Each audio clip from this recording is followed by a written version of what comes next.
Grand Seiko is like a force of nature, one that is unpredictable with releases, and much like a weather forecast, it frequently changes expectations and is inexplicable as to why the weather turned out the way that it did. But the question is, who enjoys this weather? Because every time it rains, someone will love the rain. And just like your preference on the weather, watch collecting is subjective and everyone has a preference on which watches that they like and don't like. And don't expect everyone to share your feelings because we are all different. Now, before we get into what my preaching was about, please make sure to subscribe because I'm a human too, and I need to see that my hard work on this channel makes a difference. Today's watch is a very divisive one among social media groups, and that is the SLGA 021 Lake Suwa. Now, you may remember last year when the limited edition SLGA 007 Lake Suwa was released, which represented the calm water of Lake Suwa and had gold accents. And now we have the SLGA 021, which is a non-limited edition that represents Lake Suwa stirred by the breeze before dawn. So the questions are, will you be in the camp that has been waiting for a dark dialed Evolution 9-piece with the 9R82 spring drive? Maybe you didn't like the gold accents on the 007 and love the clean silver on the 021. Or do you think a dial with the texture that is hard to see is a wasted opportunity, and perhaps you already have a 007 and you really wanted this to be a limited edition only, and you're upset that it's been cloned in a non-limited version?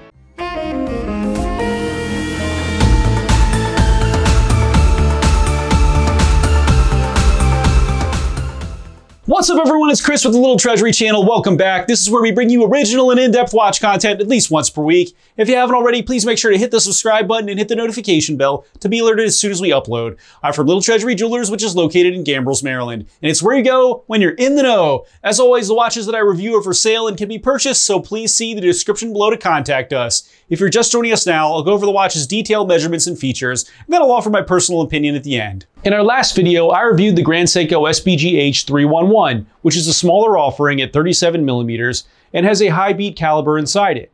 It has a dial that represents the Sea of Clouds over Mount Iwate, and I recommend checking this one out if a smaller sized case, high beat limited edition is of interest to you. Wrist check time. Today I'm wearing my Grand Seiko SBGA 211 Snowflake, and while everyone argues over what the hottest watch is right now, this will always be my recommendation for the first Grand Seiko piece for anyone. Now tell me which watch you're wearing while you're watching the video and make sure to tell me why. Now let's get on to the features. The Grand Seiko SLGA 021 has a 40mm case width, an 11.9mm thickness, a 47.3mm lug to lug, a 21.6mm lug width, a 33mm crystal diameter, and weighs in at 175.62 grams. The case is the Series 9 case, which is named after 9 being the highest single-digit number, and is angular with small lugs that have a swoop of matte finish and Zaratsu in the inner crease. The bezel is flat on the top and is brushed with Zaratsu on the sides. The sides of the case are matte finish with drilled lugs for easy strap changes. The crown can be found at the 3 position and is screwed down with the GS logo at the top. The sapphire crystal is very slightly domed and protrudes slightly above the bezel to help protect your beautiful finish. This case has been made with a low center of gravity to make sure that this piece sits securely on your wrist. The dial is in a dark blue and has a soft texture that represents the surface of Lake Suwa stirred by a breeze just before dawn. It sparkles and is very reflective and dynamic depending on the angle that you look at it from.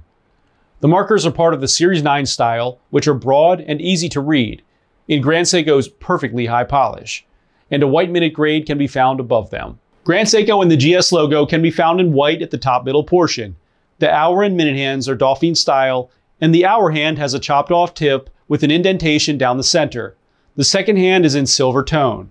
The date window can be found at the 3 position, is framed in silver, and has a white background with black numerals. Spring drive and 5 days can be found at the bottom middle portion in white all alone, with no power reserve indicator, I might add. Or maybe it's hiding somewhere else.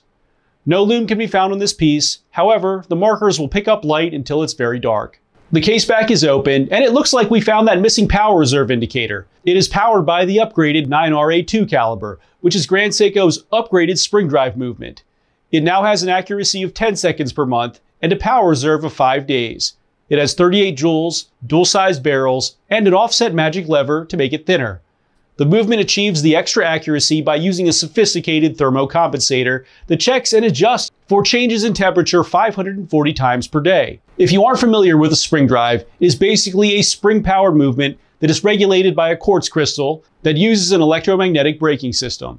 The movement's finish is made to represent the frost that winter brings to the trees in the surrounding environment of the studio where it was made. The bracelet is completely matte finished and is a 3-link design. It tapers from a 22mm to a 20mm at the clasp, which has a GS logo on it.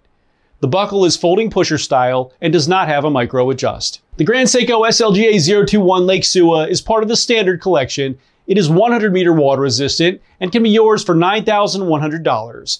Now for my personal opinion. So the basics first, the Evolution 9 case and bracelet are fantastic, very comfortable and extremely well balanced. It fits and looks great on my 6.5-inch wrist and is much thinner than most Grand Seiko offerings. The dial on this one is dark and it honestly looks black, and the way that you should think about this one is that it is a black dial with a surprise. And don't think of it as lacking texture. Just think of it as a black, shiny, reflective dial that has a surprise of texture when you look at it from different angles. The 007 Lake Sua was absolutely not a strongly textured piece until you held it at a certain angle either. But that was definitely more blue. If you didn't like the gold accents on it though, the 021 is completely pure with silver-toned accents. And if you missed the 007, now you can get a similar piece anyway without paying a huge premium for some slight color differences. The Hibeat 9SA5 movement has been bashed heavily by the community over accuracy concerns, and that exists in most of the Evolution 9 birches. But now you have a different option that has a wonderful and extremely accurate 9RA2 caliber. For example, if you didn't like the high beat and titanium factor in the Night Birch, now you can get the Dawn Sua, which has a dark dial, is in steel, and has the spring drive. So to conclude, I believe that this piece will fill in a few gaps that people have actually mentioned in feedback, and that this is actually a great option if you would like a dark dial with a fascinating surprise of dancing water on your wrist. Thanks for watching today, everyone. I really hope that you enjoyed the video. And of course, if you did, please make sure to hit that subscribe button, give this video a like, and share with all of your friends and your family members too. I look forward to seeing you next video.